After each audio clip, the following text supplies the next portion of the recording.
Hello, it's Amy, and I'm back again with the Journal of Emily Shore.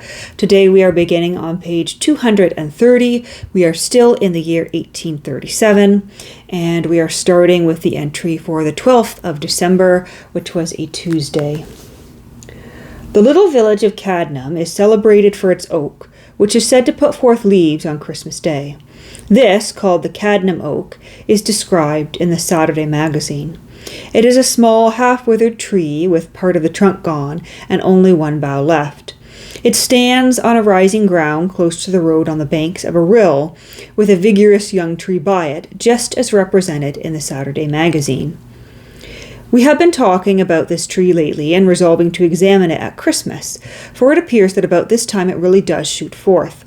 This evening, Mr. Trower, who had visited it in his walk with Henry Mallet, brought me 2 little twigs from it, which he had found with great difficulty high up in the tree. One of these twigs has 2 young leaves perfectly formed, and the other one smaller ones. The largest leaf is about 2 inches long. Both twigs are covered with little brown buds, but this is the case also with all trees at this time of year.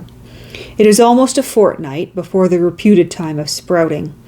Even though the oaks and beeches are bare, there is still great variety in the foliage, and the contrast of brown woods in the foreground, blue woods in the distance, and close to the roads of bright green hollies with scarlet berries, ivy round the naked stems of oaks, moss on those beeches, and hawthorns hung with festoons of ivy and thick grey lichens. December 15th, Friday.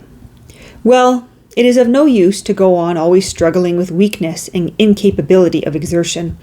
I cannot hold out forever, and now I begin to feel thoroughly ill. I'm afraid I must relax. December 16, Saturday. I have now concluded my batch of writings for the Penny magazine, and I find it no small relief to be rid of the present of the cares of authorship. I do not think I could have gone on with it much longer in my present state of health, especially as I am now suffering from pain in the side. How ridiculous that at the age of 17 I should have anything to do with the cares of authorship. It makes me laugh. The articles I have just finished are Account of the Willow Wren, A Tame Squirrel, and Anecdotes of Dogs. December 18, Monday. Being as usual wakeful at night, I could do nothing but think of Matilda and her arrival tomorrow, when a striking couplet of Cowley's, which I have always admired, darted forcibly into my mind. Hope, thou bold taster of delight, which, while thou shouldst but taste, devourest it quite. December 21st. Tilla and I fell into a long theological discussion about regeneration, the new birth, and the use of baptism. Points on which we both disagree. It was very foolish of us to enter into the controversy, but we were neither of us qualified to decide on so deep a question. We certainly did not succeed in convincing one another, and ended by ascertaining that, after all, we agreed in loving each other very dearly. December 24, Sunday. When I was with her, Tilla, in her room at night, she showed me some little pencil notes of E.S., the only relic she has of that sweet and lovely girl. I read them, small and insignificant as they are in themselves, with the deepest interest, and I could not repress my tears when Tilla again talked about her now sainted friend. I never heard of anyone like her. I do not suppose another E.S. ever existed. It is strange I should enter so much into the story of one so utterly unknown to me, and yet I do as strongly as if she had been my friend too. I seem to have the image of her before me with the distinctness of reality. The clock had done striking. I jumped up and stood an instant, saying, "It has struck 12, and I am 18 years old." December 25th, Monday, Christmas Day. And am I really 18 years old? Am I no longer a child? And are so many of the years allotted to me for intellectual and spiritual improvement already past? How quickly they have flown. How appalling is the progress of time and the approach of eternity. To me, that eternity is perhaps not far distant. Let me improve life to the utmost while it is yet mine, and if my span on earth must indeed be short, may it yet be long enough to fit me for an endless existence in the presence of God. December 26, Tuesday. Papa spent the evening in finishing to us Othello. What shall I say of this wonderful, wonderful, most wonderful work? To criticize it were absurd. To attempt to elaborate investigation of its merits were hopeless. The only way in which I can praise it is by speaking of its effects on us all. It harrowed our feelings to a degree I never saw equalled amongst us, and produced an emotion which even astounded ourselves. We could not speak even to thank Papa, or to express our opinion of the play.